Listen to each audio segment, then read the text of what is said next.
Yep, c'est le Star FC2. Aujourd'hui, une nouvelle vidéo. Bien sûr, la pastèque toujours. La pastequita, la pastequitou, la pastequito. Alors, on met les écouteurs, bien entendu. L'outil auditif Ice MC en featuring avec Canoë pour Mafia Story. Alors, je vous avoue que je ne connais pas du tout le clip.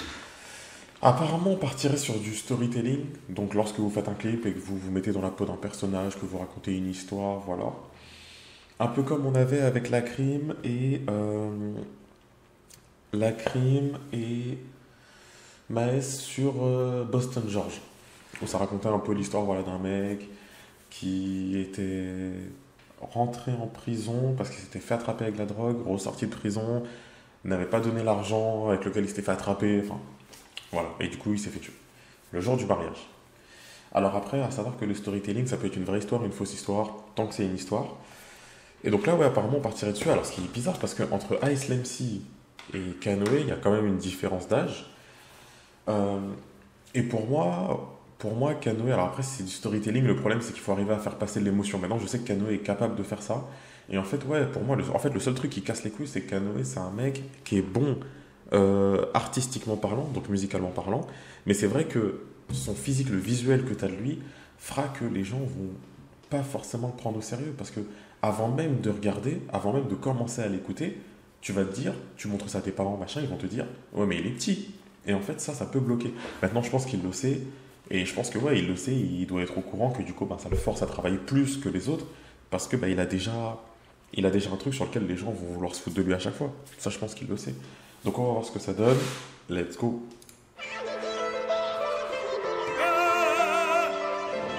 Ouais, c'est ça, storytelling.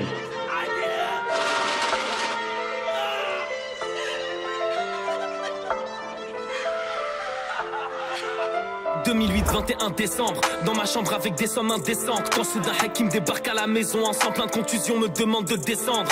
Je décoffre le 1143 de Salim, je vais les faire, je les laisserai pas le salir. Sa mère, je me dirige vers sa vie et Hakim me raconte son histoire de rinté, je m'énerve vite, sa mère. Ils savent que je suis chef de guerre et mercenaire, s'il le faut je sors un arsenal pour mes frères. Et sur le périph' j'accélère, j'arrive devant sa cité comme devant les portes de l'enfer.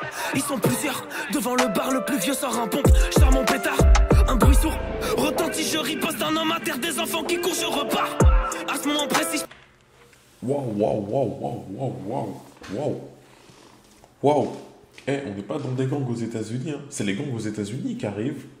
C'est leur manière de procéder, ça. Ils arrivent là où leur gars s'est fait tuer, où il s'est fait embêter, tirer dessus, machin. Ils arrivent, mais sauf que eux, ils savent que tous ceux qui sont dans l'entourage là sont des membres du gang. Donc ça veut dire qu'ils vont arriver, ils vont tirer sur n'importe qui. Le premier que tu touches, tu sais que tu touches un membre de gang.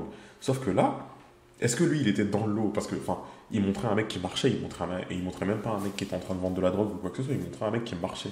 Ah non, ça c'est des dingueries, non. En plus, regarde le petit, regarde. Ah là. Les problèmes. Je pense jamais au vie que j'ai brisé, je pense à ce qu'il a prison.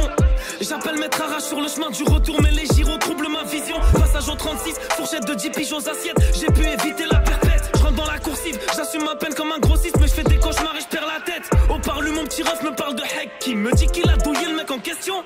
Que c'était juste un père de famille, un ancien de la cité, un vrai gravon. Je l'ai pas vu pendant mes 10 ans de détention. Là je suis sur le chemin de la rédemption. Je veux des enfants et une madame.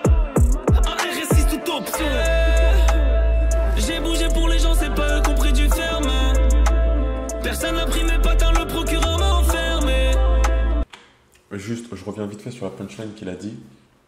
Quand il a dit, une fois qu'il sera sorti, il veut une femme, des enfants et un RS6 toute option, je crois. Je crois pas qu'il ait dit RS3, il a dit RS6 toute option. Est-ce que vous voyez les priorités du gars? Genre, il n'y a pas une maison et tout ça, c'est genre une famille, machin. Peu importe où vous habitez, pas forcément grave, pas forcément dans un endroit tranquille, et un RS6 toute option. Pas forcément, ouais, une belle vie, machin. Un RS6 toute option en premier. Je n'ai même pas de permis. J'ai tiré, et maintenant j'ai 10 ans à tirer. Parce que la vengeance m'a attiré. Ce bâtard m'a mis dans des bourbiers. Moi je rêvais de la vie en merco, mais à Fleury j'ai fini enfermé. Moi je rêvais de la vie en merco,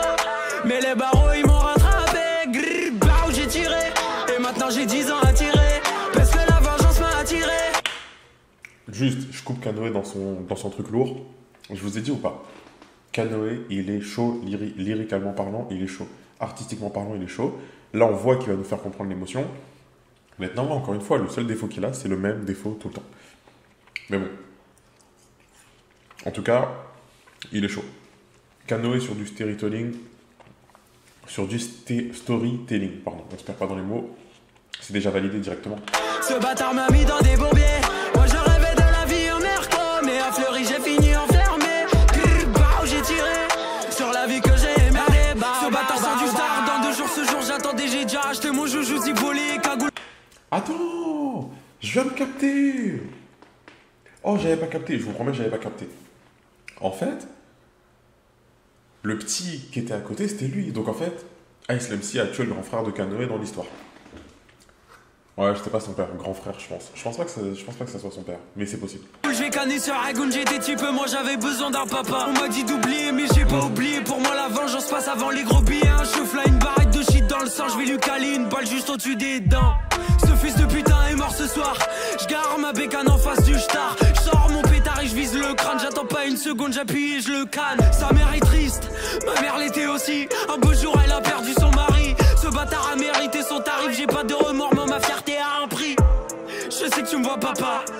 Je sais que t'es pas content, mais je dors pas depuis plus de 10 ans. Cet enculé fait plus partie de ce monde. Paris c'est magique, mais Paris c'est tragique aussi. Le lendemain perquise, ils m'ont pété à 6. J'ai eu mon jugement, je suis mineur, j'ai plus de 16 piges. Je vais gonfler mes pecs, et quand je sors moi je refais ma Yves. J'ai plein de rêves dans la tête, j'ai plein d'ambition mon frère. J'espère que quand je sortirai, la vie me sourira en vrai. J'ai plein de rêves dans ma tête, j'ai plein d'ambition mon frère. J'espère que quand je sortirai, la vie me sourira en vrai. La vie me sourira en vrai. J'ai mis une bulle dans la tête.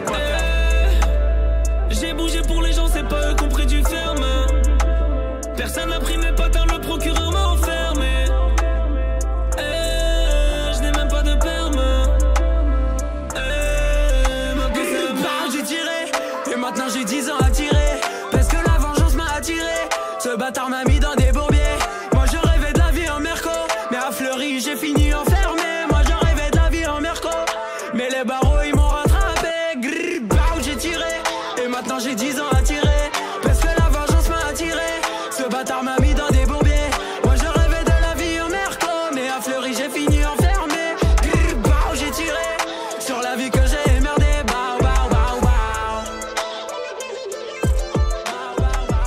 Très très chaud, très chaud. Très chaud, très chaud. Très chaud. En tout cas, genre vraiment très chaud. Salut à tous. Les gars, avant de démarrer la vidéo, les gars, commencez juste pas à envie niquer de mon vous dire clip, que commencez mon pas à deuxième niquer mon album clip, commencez pas à niquer mon clip. C'est des bâtards, ils ont niqué mon truc. Non mais ouais, en tout cas, non, comme je disais, ils ont niqué mon truc au calme, quoi. Non, en tout cas, franchement, comme je disais, très bon clip, très chaud. En vrai, très chaud. Merci à Islam C d'avoir invité Kanoé sur un son comme ça. Parce que...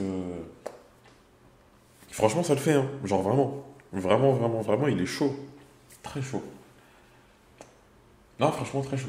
Il aurait même pu faire le son tout seul. Mais après, franchement, je dis la vérité, l'album de Kanoé, Sa vie, c'était un très bon album. De mon avis, c'était un très bon album. En fait, pour moi, maintenant, je pense que vous aussi, vous allez vous rendre compte, dans les albums, s'il y a genre 10 sons, déjà c'est bien. Et dans les 10 sons, il y en a toujours genre la moitié que t'aimes pas, la moitié que t'aimes bien, etc. Donc pour moi, si dans les 10 sons, il y en a genre 7 ou 8 que j'aime, c'est déjà un très bon album. Parce que je vais me dire, au moins ça passe. Qu'il y a des albums qui sont bons, qui sont sortis très récemment. Je vais pas donner de nom, voilà, pour pas commencer à embêter les gens. Mais il y a des albums qui sont sortis et c'est l'artiste, j'aime beaucoup, mais j'aime que 2 musiques dans l'album. Et du coup, pour moi, je vais pas dire que c'est un très bon album si j'aime que 2 musiques. Et pourtant, l'artiste, j'aime bien, je kiffe l'artiste de ouf, mais ouais, il n'y a que 2 musiques qui me plaisent. Donc bon, c'est assez chelou. Enfin bref, c'était Loster. Prenez soin de vous. Tchuss!